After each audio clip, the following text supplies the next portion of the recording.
जो है या तो उसमें सरकार ने घपला किया है या सरकार ने वो खजाना अपने लोगों को लुटा दिया है, जिसका निजीकरण करके जिसमें वो रुपए जुटाने का सरकार प्रयास है, जिससे कि सरकार चलती रहे।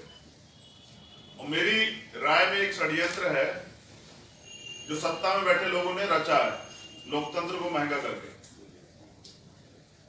अब चुनाव लड़ने के लिए करोड़ों रुपए की जरूरत है, और वो करोड़ों रुपए जैसे भी किसी स्टेट में चुनाव होता है, सेंटर में होता है, सरकार उन्हें जुटाती है। अब भारतीय जनता पार्टी का आप देखोगे कि बड़े बड़े कार्यालय बने हैं अभी, और हर चुनाव में इनके विपक्ष का एक आधा हेलीकॉप्टर होता है, इनके सैकड़ों हेलीकॉप्टर होते हैं। तो देश तो इकोनॉमिक क्राइसिस में जा रहा है, लेकिन भारतीय जनता पार्टी इतना पैसा कहां से जुटा रही है? मुझे ऐसा शक है कि इन्होंने पूंजीपतियों से साठगांठ की कि आप हमें पिछले दरवाजे से मोटा चंदा देते रहे और हम उसके एवज में सरकारी कंपनियों को आपके हवाले करते रहेंगे, उनमें घाटा दिखाकर या उनको कमजोर करके और फिर उनको उबारने का उपाय ना करके। मुझे ऐसा लगता है कि सरकार फिर कैबिनेट प्रस्ताव लाके ये मालिकाना हक जो है वो पूंजीपतियों को, उद्योगपतियों को दिलाना चाहती, जिसके एवज में वो एक मोटा चंदा जो है लेती है। राजनीतिक दल जो भी है, वर्तमान की सरकार है, 1990 से आर्थिक सुधारों से निजीकरण को बढ़ावा मिला, लगभग 64 लाख सरकारी नौकरियां खत्म हो गई। सरकार रोजगार तो दे नहीं पा रही है, जबकि जो नौजवान पढ़ रहे हैं उनके भविष्य के साथ जरूर खिलवाड़ कर रही है। इसमें हमारी दूसरी समस्या भी है, वो ये है कि जैसे ही कोई कंपनी सरकारी होगी उसमें आरक्षण खत्म कर दिया जाएगा। यानी एक कंपनी जो सरकार द्वारा जनता के पैसे से बनाई गई थी वो निजी हाथों में चली जाएगी और आरक्षण जो है वहां नहीं मिलेगा। ऐसा मारुति और बाल्को में भी ऐसा पहले हो चुका है। इस तरह से आरक्षण के संवैधानिक प्रावधानों का मजाक उड़ाया जा रहा है। दूसरी तरफ सरकार अपने साथियों उद्योगपतियों को सरकारी कंपनी सस्ते रेट में लुटा रही है, सस्ते दामों में जो है उद्योगपतियों को बेच रही है।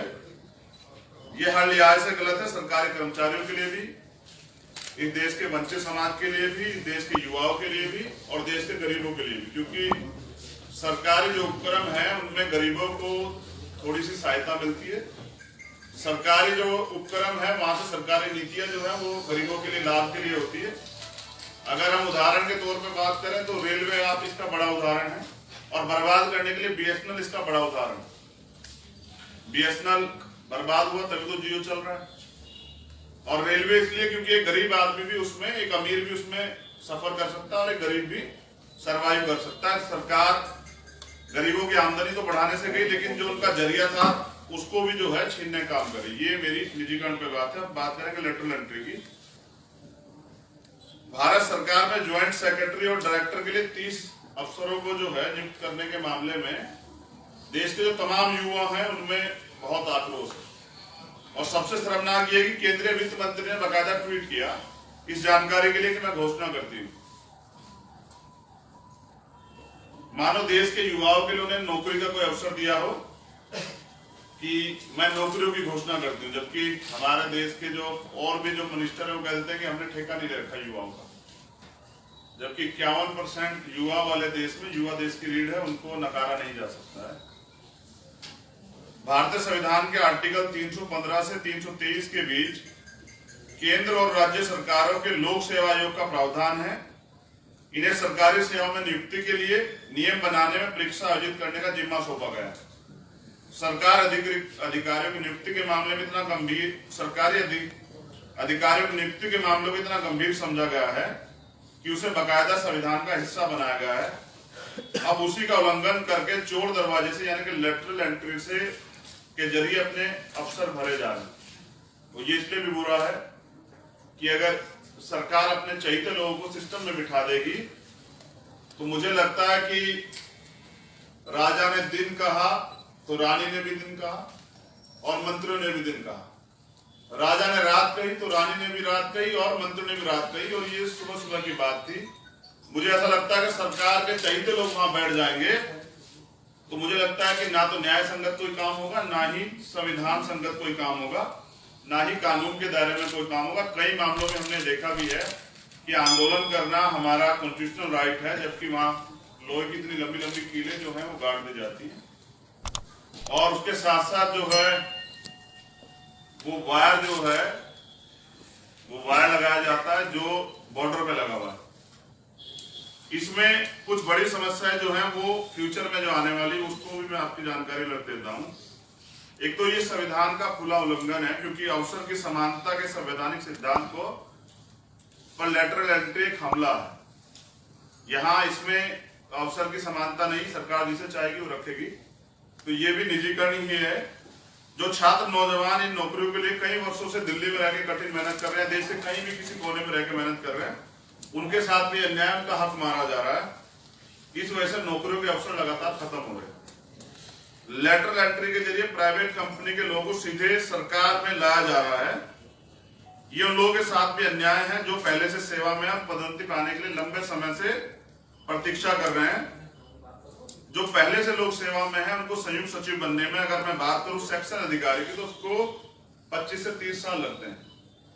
अगर मैं बात करूं आईएएस अधिकारी की, तो संयुक्त सचिव बनने में एक आईएएस को लगभग 16 साल लगते हैं।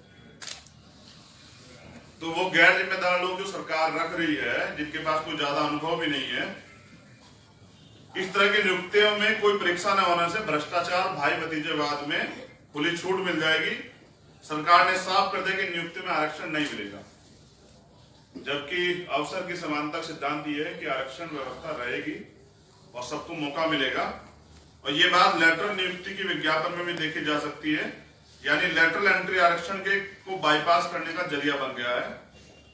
2019 में जो लेटरल भर्तियां हुई थी उनमें एक भी एससी, एसटी, ओबीसी और माइनॉरिटी के व्यक्ति को कोई जगह नहीं दी गई थी। सरकार ने मैनेजमेंट जो है, या तो उसमें सरकार ने घपला किया है या सरकार ने वो खजाना अपने लोगों को लुटा दिया है, जिसका निजीकरण करके, अब निजीकरण करके जिसमें वो रुपए जुटाने का सरकार प्रयास है, जिससे कि सरकार चलते रहे।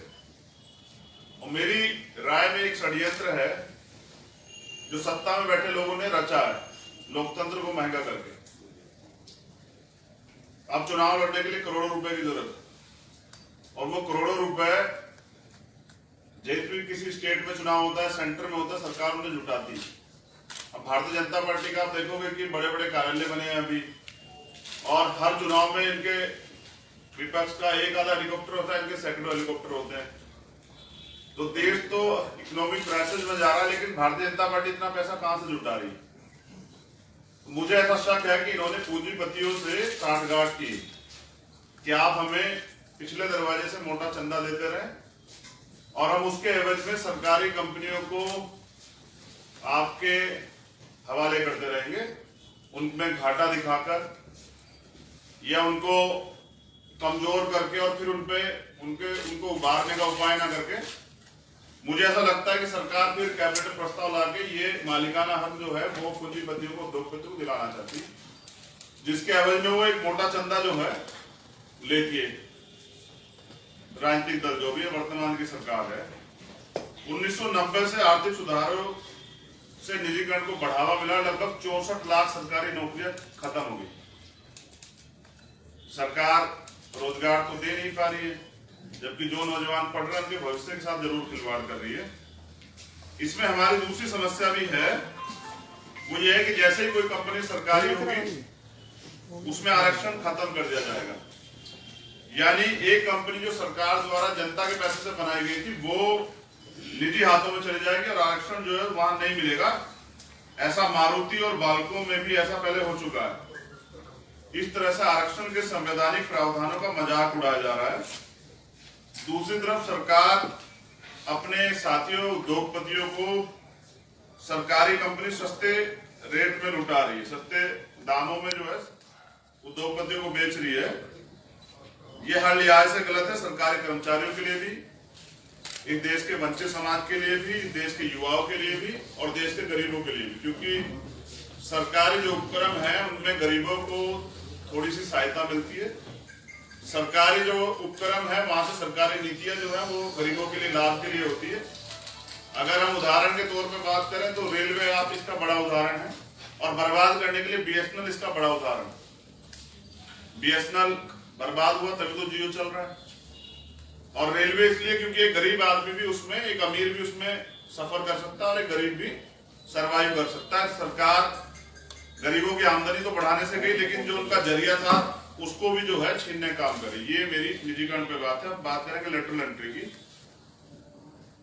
भारत सरकार में ज्वाइंट सेक्रेटरी और डायरेक्टर के लिए 30 अफसरों को जो है नियुक्त करने के मामले में देश के जो तमाम युवा हैं उनमें बहुत आक्रोश है। और सबसे शर्मनाक ये कि केंद्रीय वित्त मंत्री ने बाकायदा ट्वीट किया इस जानकारी के लिए कि मैं घोषणा करती हूँ। मानो देश के युवाओं के लिए उन्हें नौकरी का कोई अवसर दिया हो कि मैं नौकरियों की घोषणा करती हूँ, जबकि हमारे देश के जो और भी जो मिनिस्टर है वो कह देते हैं कि हमने ठेका नहीं रखा युवाओं का, जबकि 51% युवा वाले देश में युवा देश की रीढ़ है, उनको नकारा नहीं जा सकता है। भारतीय संविधान के आर्टिकल 315 से 323 के बीच केंद्र और राज्य सरकारों के लोक सेवा आयोग का प्रावधान है। इन्हें सरकारी सेवाओं में नियुक्ति के लिए नियम बनाने में परीक्षा आयोजित करने का जिम्मा सौंपा गया है। सरकार अधिकारियों की नियुक्ति के मामले में इतना गंभीर सरकारी अधिकारियों की नियुक्ति के मामलों को इतना गंभीर समझा गया है कि उसे बाकायदा संविधान का हिस्सा बनाया गया है। अब उसी का उल्लंघन करके चोर दरवाजे से यानी कि लेटरल एंट्री से के जरिए अपने अफसर भरे जा रहे हैं। तो ये इसलिए भी बुरा है कि अगर सरकार अपने चहेते लोगों को सिस्टम में बिठा देगी तो मुझे लगता है कि राजा ने दिन कहा तो रानी ने भी दिन कहा और मंत्रियों ने भी दिन कहा। राजा ने रात कही तो रानी ने भी रात कही और मंत्रियों ने भी रात कही, और ये सुबह सुबह की बात थी। मुझे ऐसा लगता है कि सरकार के चहेते लोग वहां बैठ जाएंगे तो मुझे लगता है कि ना तो न्याय संगत कोई काम होगा, ना ही संविधान संगत कोई काम होगा, ना ही कानून के दायरे में कोई काम होगा। कई मामलों में हमने देखा भी है कि आंदोलन करना हमारा कॉन्स्टिट्यूशनल राइट है, जबकि वहां लोहे की इतनी लंबी लंबी कीलें जो है वो गाड़ दी जाती है। और उसके साथ साथ जो है वो वायर लगाया जाता है जो बॉर्डर पे लगा हुआ है। इसमें कुछ बड़ी समस्याएं जो हैं वो फ्यूचर में जो आने वाली उसको भी मैं आपकी जानकारी रख देता हूं। एक तो ये संविधान का खुला उल्लंघन है, क्योंकि अवसर की समानता के संवैधानिक सिद्धांत को पर लेटरल एंट्री एक हमला है। यहाँ इसमें अवसर की समानता नहीं, सरकार जिसे चाहेगी वो रखेगी। तो ये भी निजीकरण ही है।